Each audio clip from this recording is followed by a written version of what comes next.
Bueno, contadores, ahora vamos a ver lo que es el modelo de dictamen. El primerito modelo que vamos a ver es con opinión no modificada o favorable.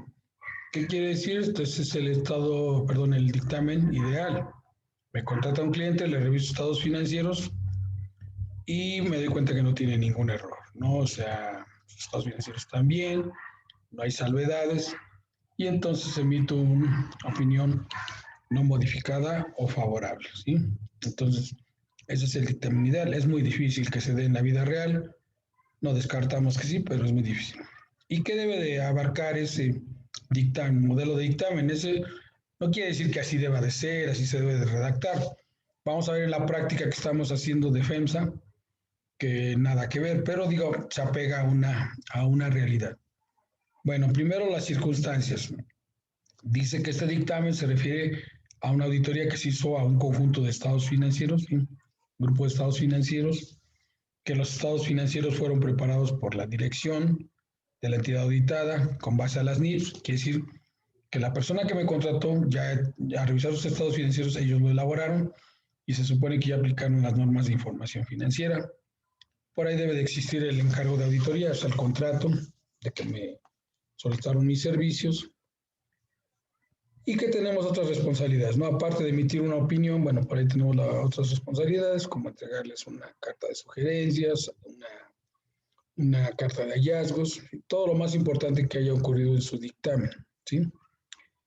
Entonces, lo más importante es que lleve el título de informe de auditoría independiente. Tenemos que entregarle este informe que se llama dictamen, informe de auditoría independiente. Lo primerito que debemos hacer es agregar en este caso los destinatarios, o sea, a quién le dirigimos este dictamen. Casi seguro que se lo entreguemos a quienes nos contrataron, ¿sí? Decimos destinatarios, los directivos de tal, la asamblea de accionistas, bueno, quienes nos hayan contratado nuestros servicios. Otra cuestión que debe contener el modelo de dictamen es un informe sobre los estados financieros, ¿sí?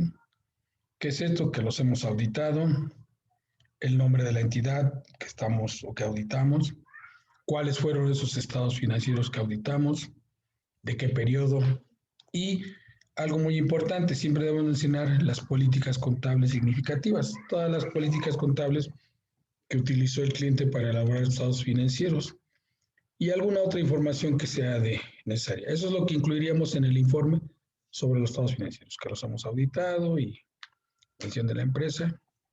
Y ese sería este apartado de informes sobre los estados financieros. Ahora hay que especificar qué responsabilidad tiene la dirección en relación con los estados financieros, o sea, qué responsabilidad tienen los que nos contrataron. Bueno, la primera es que ellos elaboraron los estados financieros y ellos los presentaron. ¿Sí? La dirección elabora y presenta los estados financieros. La imagen fiel, que hayan estado bien clasificados, bueno, que ellos lo elaboraron. Y que aplicaron las NIFs y que utilizaron un control interno, una forma de trabajar para poder elaborar esos estados financieros.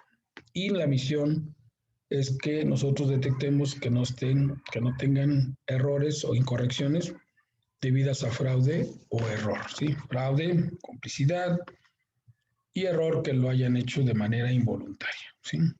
Esa es la responsabilidad de la dirección, ¿sí? De elaborar estados financieros conforme a las NIF y conforme a su control interno. ¿Cuál es la responsabilidad de nosotros como auditores? Son varias. Primero, expresar nuestra opinión sobre los estados financieros, si son buenos o son malos. Y esa opinión la voy a basar de acuerdo a lo que hice en mi auditoría, de acuerdo a la evidencia que obtuve, a los procedimientos que apliqué, las pruebas que llevé a cabo. Bueno, obtuve evidencia de mi trabajo de auditoría. Ya con eso fundamento mi opinión, ¿sí? También que apliqué las normas internacionales de auditoría, que las llevé a cabo, las respeté, las ejecuté para que mi trabajo de auditor tenga esa calidad, esa validez. También que respete la parte relacionada con la ética, ¿no? Que no tenga ninguna cuestión afectiva con el cliente y que haya hecho mi trabajo de una manera profesional. Entonces, también esa parte de la ética pues debe entrar ahí. Y algo bien importante, dar a entender que yo planifiqué, que hice un plan de auditoría y que que ejecuté la auditoría con base a ese plan y que lo hice de la forma correcta. ¿Qué más se debe de poner como responsabilidad del auditor? Pues que va a obtener una seguridad razonable, ya que obtuvo las pruebas, ya que revisó, pues ya puede decir los estados financieros están bien o están mal, pero de acuerdo a la seguridad razonable que haya obtenido con base a su evidencia. Que utilizó las herramientas de auditoría correctas, ¿sí? Aplicación de procedimientos de auditoría, que lo hizo con las herramientas, los recursos que un auditor debe de llevar a cabo de acuerdo a su experiencia, y que esa revisión la hizo con esos procedimientos. Importante que haya obtenido evidencia, las pruebas, lo que fundamenta su opinión. Y que también hizo una valoración del riesgo de auditoría. ¿Qué es el riesgo de auditoría? La posibilidad de equivocarnos, ¿sí? De emitir una opinión que no sea correcta, ¿sí? De que responsabilidad de que nosotros hayamos cometido algún error como auditores. Y algo bien importante, siempre debo de llevar a cabo un estudio de evaluación del control interno del cliente que me está contratando, o sea, cómo trabaja o cómo obtiene sus estados financieros. Es obligación mía hacer un estudio y una evaluación de esa forma de trabajar. Y algo bien importante, también debo hablar las políticas contables y cuáles son sus políticas contables que ellos respetan, que ellos ejecutan para poder elaborar estados financieros.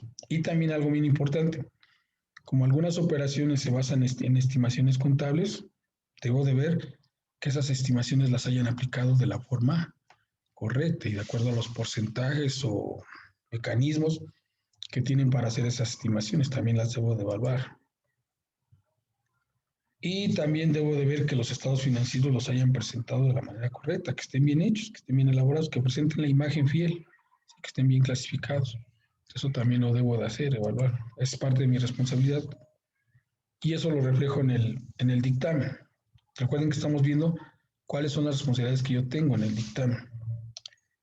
Y que esa evidencia que yo obtuve, esas pruebas que yo obtuve, sean suficientes y adecuadas para que yo pueda emitir mi opinión. Suficientes, que sean las necesarias para fundamentar mi opinión, y adecuadas, pues que las pruebas sean, la evidencia sea apegada a lo que estoy opinando, ¿sí? Y ya por último queda la opinión en ese dictamen. La opinión no es más que decir que los estados financieros expresan la imagen fiel, de acuerdo. Recuerden que es un dictamen que no tiene errores, entonces, que están correctos, que expresan la imagen de manera correcta y que se aplicaron las normas de información financiera. O sea, que está bien, tus estados financieros están bien. Esa es la opinión.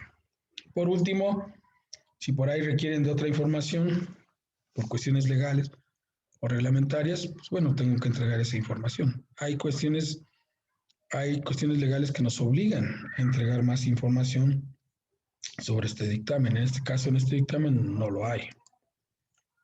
Y ya no se les olvide que lleva firma en este caso, el auditor que llevó a cabo el encargo de auditoría, la fecha en que se terminó este informe o se entregó, y la dirección del auditor que lleva, bueno, en este caso del auditor, la dirección de su despacho o el conjunto de auditores que llevaron a cabo esta revisión de estados financieros.